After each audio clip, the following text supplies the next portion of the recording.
It's the newest power station in Britain and was opened in September, but it's already proving to be controversial. And now the European Commission is asking the UK government to prove if the plant is harming a conservation area in Pembrokeshire. The cooling system that they're using in this plant is what we're really concerned about.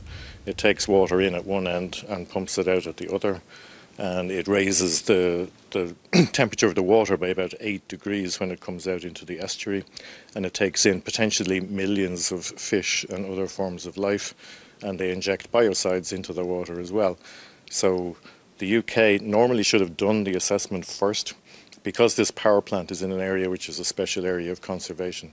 3 months since the official opening of the Pembroke Power Station, the European Commission's first ever infringement notice to a power station in Britain shows it has serious concerns about its impact on the Cleddau estuary, concerns about the technology and its effect on the marine conservation zone.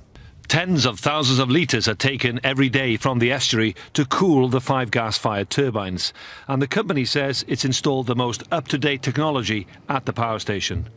Anybody who's been to the site and looks at what £1 billion looks like, 1 billion, 1,000 million pounds, this is not a cheap option. This is a state-of-the-art, the best available technology anywhere in the world, and it's one of the most efficient combined cycle gas turbine plants anywhere in Europe. Concerns were first raised when the power plant was still being built. Planning consent was given by the Department of Energy in 2009, and the Environment Agency issued an environmental permit last year. The European Commission's notice of infringement lists 18 alleged violations on assessing environmental impact, protecting habitats and controlling pollution.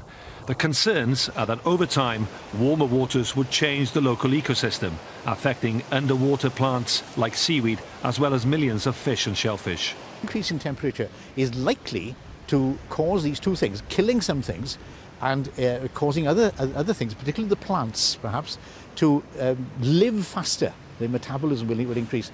If that happens, the water will become more murky. That is likely to cause things to die. As they die, they will decay. This company, based in Neyland, exports up to 10 tons of shellfish to Spain every week. They claim fishermen are already feeling the impact of the power station. We've noticed we have no more oysters from the haven, and our lobsters were coming in dying or dead. It's better now, the water's cooler for the winter, but this summer we had a particular problem, and it's the first time the haven has not kept shellfish in the 12 years that I've worked here. Since 2004, the Countryside Council for Wales advised the government there could be a negative impact on the Cleddau estuary's conservation area.